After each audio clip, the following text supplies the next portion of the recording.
Hi everyone, welcome to On with Aunie. Aunie Cordell, County Administrator for Fairfield County, and happy to have Judge Terry Vandervoort, who is our juvenile and probate court, joining us here today. And we're going to talk a little bit about school threat assessment and the work that the judge has been doing with our superintendents and law enforcement and how she's moving that forward. So I think I already started it. Well, great, Ani. So what we know, there's been a lot of research done on how we address school threats. And in some of the work that I've been doing with our community partners, I felt that it would be important to create a collaborative document where we utilize standard language and try to have standard responses. So there was new legislation that said schools have to create school threat teams to assess threats within the school. The complicated part was that in an attempt to help the school districts in Ohio, there were recommended protocols that were developed. And schools were using maybe different ones? Different ones. So like, I think the governor's office put out one, the AG's office put out one, and they literally had different language. So what was considered a low threat language in one is considered a different language in another. So coming through my years of prosecution and wanting everyone to be on the same page, I didn't even know how to weigh these two languages together. So I worked with Will Kirby through the ESC. He is a certified trainer in one of the very popular models. It's called CSTAG. And all of this comes from the tragedies that we've seen in the nation. In response to that, the Secret Service, Homeland Security, FBI, those big, the U.S. Department of Education, they all got together. There were studies, and then out came recommended protocols. How do you attack the environments that lead up to school threats? So this would be in a situation where maybe a school is dealing with a student who has made a threat or is acting in a threatening way, the process that they go through to determine their next steps forward with that. Is that correct? So, and threats have a whole continuum. They are two kids on a basketball court that threaten each other, clear up to the very, very serious scenarios that fortunately we don't see in Fairfield County. They are teaching these teams how to respond. So a lot of the threats are managed within the school. It is a disciplinary issue. If two youth are on the basketball court and words are said and they can be threatening, the coach often will handle that. There may be some sort of sanction that's given to them, apologies, let's move on.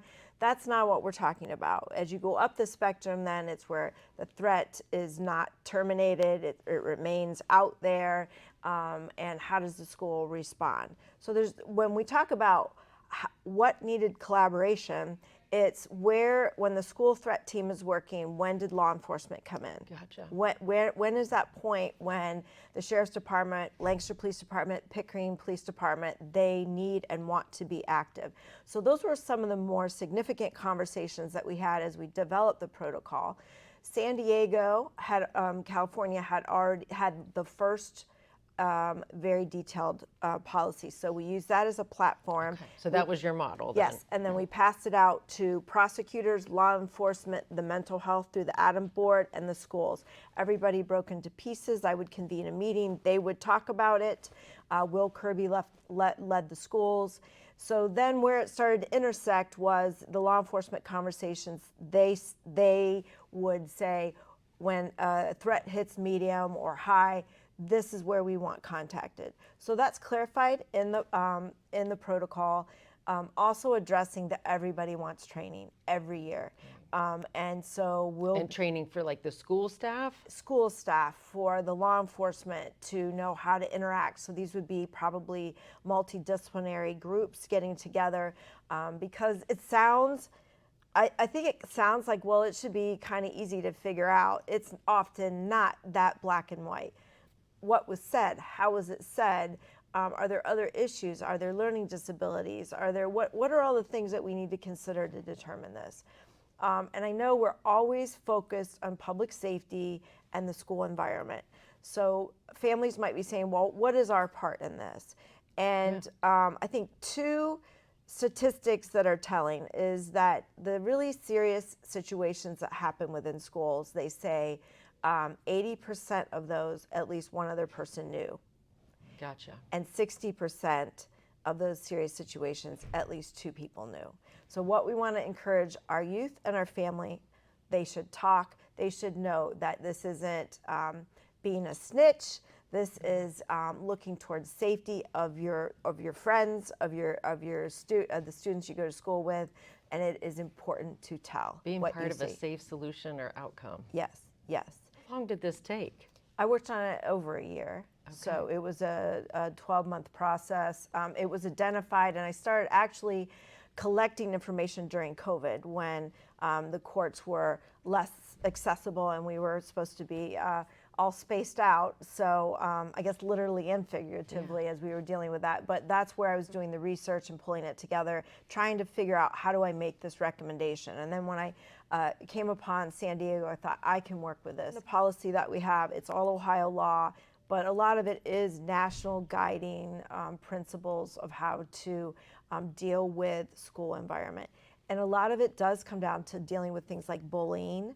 What do schools do? They're going to be doing dealing with mental health in the schools, looking at bullying, those types of things. A big part of the protocol is dealing with the school environment. Have you, is it in action yet? Are the schools utilizing it right now? Yes. Okay. Yes. Have you got feedback from the schools as they've had that direct application? Yes, and even as we started to meet, we were just in our we're going to do this, we're going to break into groups. I had passed out some documents that I had found that I thought were helpful. And one of them was a flow chart, like how you follow the plan. And one superintendent went back, and the next day, they had a situation that they needed to use the threat assessment process, and he told me that he grabbed that flow chart and how helpful that was. So in what we've done, we've also tried to develop tools, documents that are easy to grab, easy for everybody to use that they're trying to do this. So it has already been, they've already been doing this for a year, the schools, at least a year, because they were required by law, but they weren't integrated with what does law enforcement need, what does the prosecutor need. And what's the feedback you get from law enforcement and the prosecutor? That it was time that we do this because it can get complicated. Lancaster City Schools uses the Sheriff's Department as their SROs, their school resource officers, yet it is in the Lancaster Police Department jurisdiction. So those two law enforcement agencies had to sit and say, when do I tell you, when do you tell me? Yep. And so how do we coordinate this? That is part of, who's the first point of contact. So they have started working those things out. We know this is a living document, and we will keep working on it through this year. Awesome. Thank you so much, You're Judge, welcome. for your leadership and getting this going and for all you do for children and families in our community. Thank you very much. Thanks for joining us.